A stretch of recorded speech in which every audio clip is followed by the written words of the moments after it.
ಮಂತ್ರಿ ಬದಲಾವಣೆ ಚರ್ಚೆ ನಡೆದಿದೆ ಸರ್. ನೋಡಿ, ಅದು ಅಪ್ರಸ್ತುತ.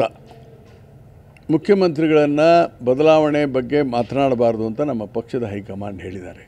ಆದರೂ ಒಂದು ಮಾತನ್ನು ಹೇಳ್ತೇನೆ, ಮುಖ್ಯಮಂತ್ರಿಗಳನ್ನು ಯಾರು ಆಯ್ಕೆ ಮಾಡ್ತಾರೆ?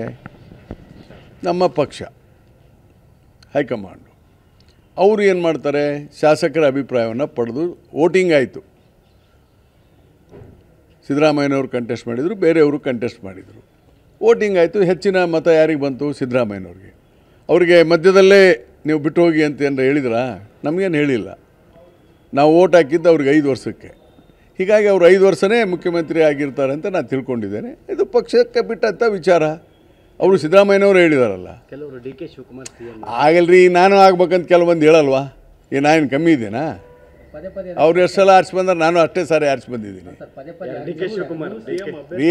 ಅವ್ರು ನಾನು 1985ಇಂದನೇ MLA ರೀ. ಹಾಗಂದರೆ ನಾವು ಯಾರೂ ಕಡಿಮೆ ಇಲ್ಲ. ಶಿವಕುಮಾರ್ ಆಗಬಾರ್ದಂತ ಏನು ಇದೆಯಾ?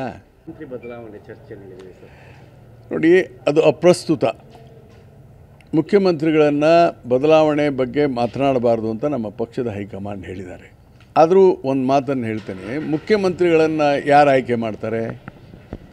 ನಮ್ಮ ಪಕ್ಷ ಹೈಕಮಾಂಡು. ಅವರು ಏನು ಮಾಡ್ತಾರೆ? ಶಾಸಕರ ಅಭಿಪ್ರಾಯವನ್ನು ಪಡೆದು ವೋಟಿಂಗ್ ಆಯಿತು. ಸಿದ್ದರಾಮಯ್ಯನವರು ಕಂಟೆಸ್ಟ್ ಮಾಡಿದರು, ಬೇರೆಯವರು ಕಂಟೆಸ್ಟ್ ಮಾಡಿದರು. ವೋಟಿಂಗ್ ಆಯಿತು. ಹೆಚ್ಚಿನ ಮತ ಯಾರಿಗೆ ಬಂತು? ಸಿದ್ದರಾಮಯ್ಯನವ್ರಿಗೆ. ಅವರಿಗೆ ಮಧ್ಯದಲ್ಲೇ ನೀವು ಬಿಟ್ಟು ಹೋಗಿ ಅಂತ ಏನಾರ ಹೇಳಿದ್ರಾ? ನಮಗೇನು ಹೇಳಿಲ್ಲ. ನಾವು ವೋಟ್ ಹಾಕಿದ್ದು ಅವ್ರಿಗೆ 5 ವರ್ಷಕ್ಕೆ. ಹೀಗಾಗಿ ಅವರು 5 ವರ್ಷನೇ ಮುಖ್ಯಮಂತ್ರಿ ಆಗಿರ್ತಾರೆ ಅಂತ ನಾನು ತಿಳ್ಕೊಂಡಿದ್ದೇನೆ. ಇದು ಪಕ್ಷಕ್ಕೆ ಬಿಟ್ಟಂಥ ವಿಚಾರ. ಅವರು ಸಿದ್ದರಾಮಯ್ಯನವರು ಹೇಳಿದಾರಲ್ಲ. ಕೆಲವರು ಡಿ.ಕೆ. ಶಿವಕುಮಾರ್ ಸಿಎಂ ಆಗಲ್ರಿ, ನಾನು ಆಗ್ಬೇಕಂತ ಕೆಲವೊಂದು ಹೇಳಲ್ವಾ? ನಾನು ಕಮ್ಮಿ ಇದ್ದೇನಾ?